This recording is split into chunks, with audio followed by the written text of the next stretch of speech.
Salut à tous et bienvenue sur notre chaîne.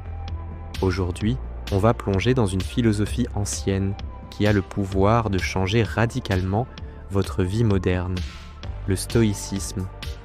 Oubliez l'image du sage barbu assis sur un rocher. Le stoïcisme est un outil pratique, une boussole pour naviguer dans les tempêtes de la vie. On va explorer ensemble 10 leçons stoïciennes qui peuvent vraiment tout transformer. Préparez-vous, car ce que vous allez entendre pourrait bien être le début d'une nouvelle version de vous-même. C'est parti, première leçon, et c'est la plus fondamentale. Concentrez-vous sur ce que vous pouvez contrôler. Imaginez que vous êtes coincé dans un embouteillage monstre. Vous pouvez klaxonner, vous énerver, maudire les autres conducteurs. Résultat, vous êtes encore plus stressé et la circulation n'avance pas plus vite. Le stoïcien, lui, reconnaît que le trafic est hors de son contrôle. Ce qu'il peut contrôler, c'est sa réaction. Il peut écouter un podcast, appeler un ami ou simplement profiter de ce moment de calme forcé. Cette idée, appelée la dichotomie du contrôle, est libératrice. Chaque jour, demandez-vous, est-ce que je peux agir sur cette situation ? Si la réponse est non, lâchez prise. Mettez votre énergie là où elle compte vraiment, sur vos propres pensées, vos propres actions, vos propres choix. Deuxième leçon, acceptez le changement comme une loi de la nature. Tout change, tout le temps. Les saisons, nos relations, notre corps, nos emplois, rien n'est permanent. Se battre contre cette réalité, c'est comme essayer d'arrêter les vagues avec les mains. C'est épuisant, est inutile. Les stoïciens nous invitent à voir le changement non pas comme une menace, mais comme une partie intégrante de la vie. Quand une porte se ferme, au lieu de rester fixé dessus, cherchez la fenêtre qui s'ouvre. Cette flexibilité mentale vous rend plus résilient. Chaque fin est le début de quelque chose de nouveau. Embrasser l'impermanence, c'est embrasser la vie elle-même, dans toute sa richesse et sa complexité. Troisième leçon, un peu plus introspective. Pratiquer la visualisation négative. Ça peut paraître contre-intuitif, non ? Pensez au pire. Mais l'idée n'est pas de devenir pessimiste. C'est un exercice mental pour nous préparer et nous rendre plus reconnaissants.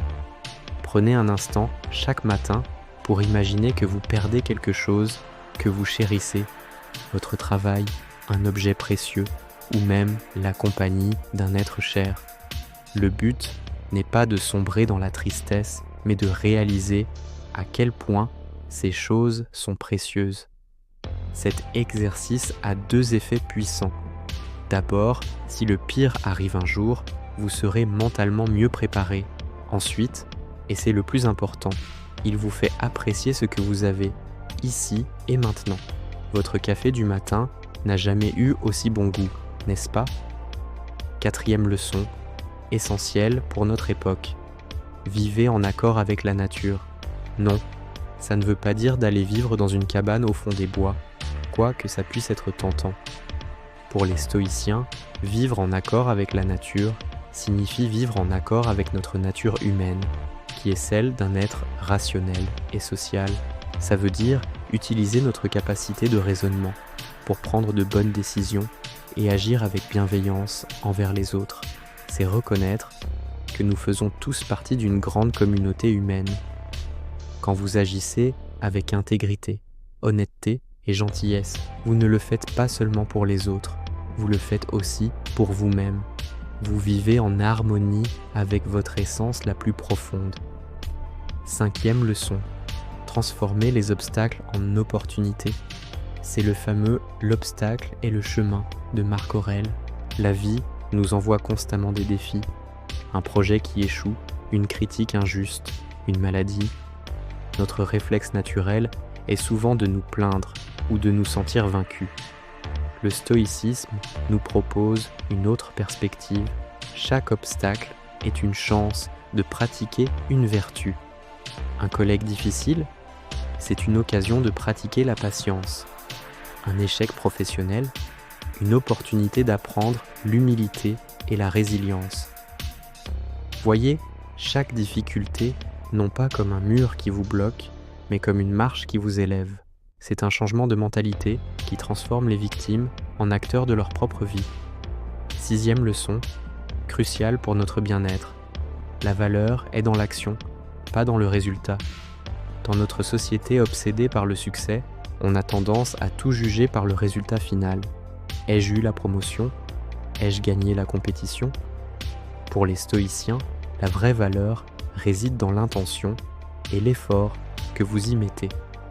Vous pouvez faire de votre mieux, préparer un projet avec un soin infini et pourtant échouer à cause de facteurs externes. Si vous avez agi avec vertu et donné le meilleur de vous-même, vous avez réussi aux yeux d'un stoïcien. Concentrez-vous sur le processus, sur la qualité de vos actions. Le reste, souvent, ne vous appartient pas. Cette approche enlève une pression énorme et permet de trouver de la satisfaction dans le simple fait de bien faire les choses. 7e leçon, choisissez judicieusement vos influences. Dis-moi qui tu fréquentes, je te dirai qui tu es. Cet adage est profondément stoïcien. Nous sommes des éponges sociales. Les personnes que nous côtoyons, les livres que nous lisons, les contenus que nous consommons sur Internet, tout cela nous façonne. Épictète nous mettait en garde. Si vous passez votre temps avec des gens qui se plaignent, vous finirez par vous plaindre aussi. Cherchez la compagnie de personnes qui vous inspirent, qui vous tirent vers le haut, qui incarnent les valeurs que vous admirez. Soyez sélectif. Votre temps et votre énergie mentale sont vos ressources les plus précieuses. Ne les gaspillez pas avec la négativité ou la médiocrité. 8e leçon, un rappel à l'humilité. Souvenez-vous de votre propre mortalité. Memento mori. Souviens-toi que tu vas mourir. Encore une fois, ça semble morbide, mais c'est tout le contraire. Penser à notre finitude n'est pas fait pour nous déprimer, mais pour nous réveiller. Ça nous rappelle que notre temps sur Terre est limité et donc infiniment précieux. Est-ce que vous voulez vraiment passer ce temps précieux à vous inquiéter pour des futilités, à ruminer des rancœurs ou à procrastiner vos rêves ou vos vilous ? La conscience de la mort est un filtre puissant. Elle nous aide à distinguer l'essentiel du superflu. Chaque jour est un cadeau. Vivez-le pleinement, avec intention et gratitude. 9e leçon. Pour des relations plus saines, pratiquez l'empathie et le pardon. Marc Aurèle se répétait chaque matin « Aujourd'hui, je vais rencontrer des gens indiscrets, ingrats, arrogants, malhonnêtes. » Mais il ne s'arrêtait pas là. Il se rappelait que ces personnes agissent ainsi par ignorance, parce qu'elles ne savent pas distinguer le bien du mal. Cette perspective change tout. Au lieu de la colère, on peut ressentir de la compassion.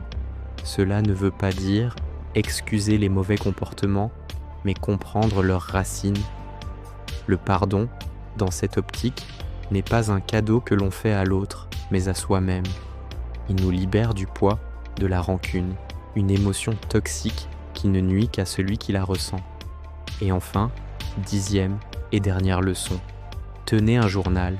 Ce n'est pas un journal intime pour raconter sa journée, c'est un outil de réflexion philosophique. Chaque soir, prenez quelques minutes pour dialoguer avec vous-même.